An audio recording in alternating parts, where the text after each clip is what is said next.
오늘 본문은 세례자 요한이 사역을 시작하던 당시 정치 상황을 그리고 있습니다. 한 명의 황제, 한 명의 총독, 세 명의 분봉왕, 그리고 두 명의 제사장이 있습니다. 모두 7사람의 권력자들이 등장합니다. 이 당시 온 세상을 다스리고 있는 사람은 로마 황제인데 그 이름이 티베리우스였습니다.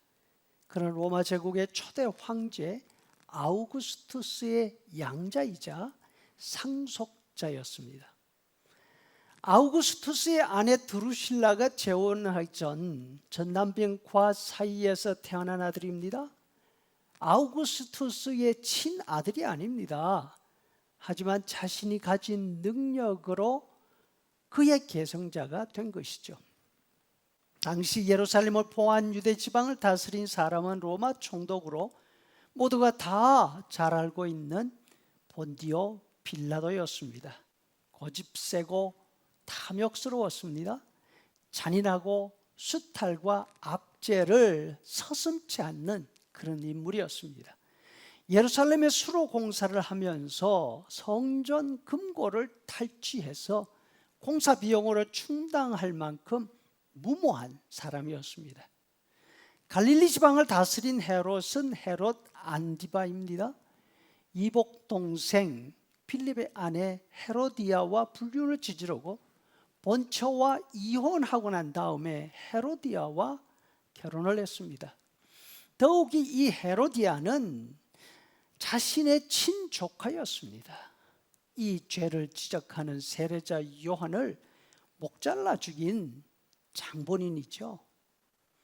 이두레와 드라고닛은 갈릴리 바다 동북쪽 골란고원 지역을 말합니다.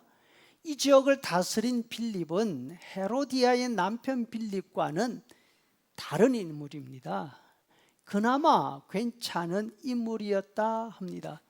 가이사랴 빌립보를 건축하고 베세다를 재건했습니다. 로마 황제의 마음을 얻기 위한 행동이었죠. 루사니아가 다스린 아빌레레는 갈릴리 북쪽 투로와 시돈 지역을 말합니다. 루사니아에 관해서는 별다른 기록이 남아있지 않습니다. 그러면 대제사장들은 어떤 사람들이었을까요? 안나스와 가야바는 한 집안 사람, 장인과 사위 관계였습니다. 그럼에도 불구하고 대제사장 자리를 놓고서 암투를 벌였습니다. 경쟁하듯이 로마 황제에게 더 많은 뇌물을 주면서 사위는 장인을, 장인은 사위를 몰아내고 자신이 대제사장 자리를 차지하려고 서로 끊임없이 싸우고 있었습니다. 이 두 사람은 예수님의 재판을 놓고도 서로 싸우는 모습을 보였습니다. 성전 군사들이 감람산에서 예수님을 붙잡았지 않습니까? 당연히 현 대제사장 가야바 공간으로 가야 했습니다. 그럼에도 불구하고 군인들은 예수님을 끌고 전직 대제사장인 안나스 공간으로 먼저 갑니다. 안나스는 자신이 먼저 예수님을 신문하고 난 다음에 현 대제사장인 사위 가야바에게로 보냈습니다. 이 많은 권력자들 가운데 여러분, 하나님의 일에 관심이 있고 하나님의 일을 감당한 사람이 과연 있습니까? 아무도 없습니다. 그래서 누가는 이 상황, 당시의 상황을 빈들이다, 거친 광야다 이렇게 표현하고 있는 것입니다. 사람이 살 수 없는 거친 광야에 언덕은 깎고 골짜기는 메워서 길을 내고 사람이 살 수 있는 곳으로 만들어야 하는 것입니다. 그런데 그 일을 할 수 있는 사람 혹은 그 일을 하려고 나서는 사람은 아무도 없었습니다.